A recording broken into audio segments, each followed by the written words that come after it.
Hello, everyone. Um, I've been having kind of a rough week at work, and many of you know that I can't even go into specifics about it. I have nowhere to vent about the specifics, but I can talk to you all about techniques that I use on the job because that's not covered under confidentiality because they're just general topics. So, today, what I want to talk about is a technique that I've overused in my line of work, and it's my analogy of the oxygen mask on an airplane.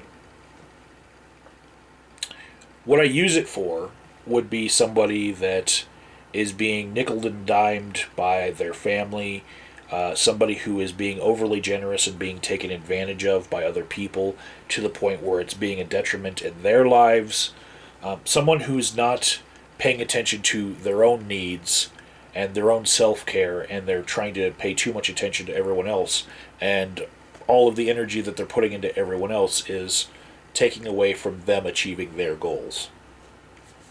So the oxygen mask on an airplane analogy goes like this. Imagine you're sitting in your seat on an airplane, and the airplane's about to take off, so the stewardess gets up and starts explaining some of the safety features of the airplane, such as the seat beneath you being used as a flotation device in case of a crash, or the safety belt, where the emergency exits are. And part of that spiel is how to use the oxygen masks that drop from above in case the cabin pressure isn't up to where it should be for whatever reason. Could be a blowout, could be just some malfunction in a system that pressurizes the cabin.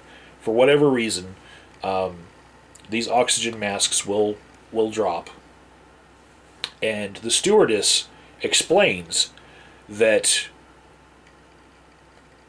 in order to do this properly, if you have a child next to you that needs an oxygen mask as well, what you need to do is put your own oxygen mask on first. Why? Because, well, if you don't, then you could pass out while trying to put on somebody else's oxygen mask, and then both of you won't have any mask, and you're both going to be dead. So you need to pay attention to yourself first.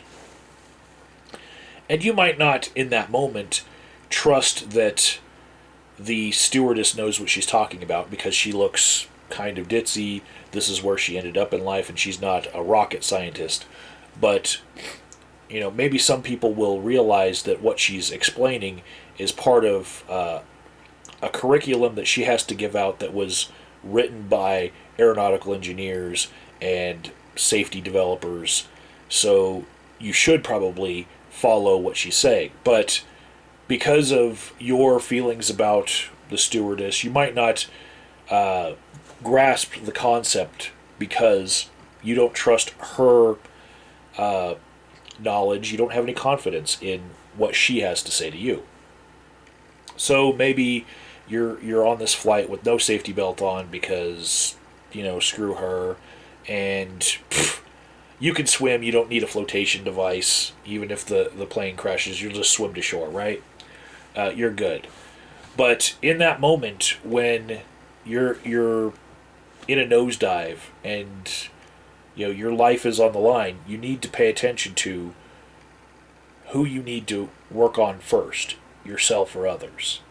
All right? And in a pinch, when your life is careening out of control, it doesn't do you any favors to put off dealing with the problems that are happening to you, in favor of others. Even if you love them,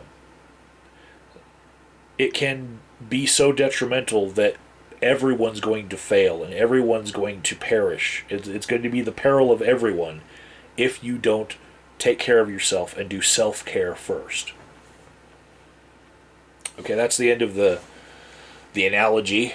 Of course, the stewardess in that analogy might be a therapist, might be somebody like a priest. It could be anyone who has the good advice and knows what they're talking about. and people's reluctancy to accept it because they maybe don't accept the authority of that person. But the self care aspect of it is really the useful part in many cases where people give too much money to family members who never pay them back. They're enabling these family members to do whatever stuff, and sometimes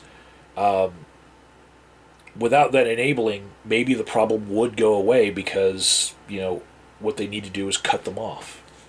You know, and it's hard to do when you love someone. It's hard to realize that the best thing to do is to take care of yourself first. You know, and I've dealt with problems where people give up so much of their own resources for other people who are creating the need for those resources by their own bad habits, right? I deal with addiction primarily, so when somebody doesn't have rent money because they drank it all away or they snorted it up their nose, it's not the right thing to do just because you love them to give up your rent money for them, because then you have no rent money, you know. So if you don't have your own home stable, you can't help somebody else prop up their home. And yeah, I was just wondering, because I've been using this analogy way too much, and I'm just happy that most of the time I'm in a one-on-one situation, so no one can hear me reusing the same argument over and over again, the same concepts.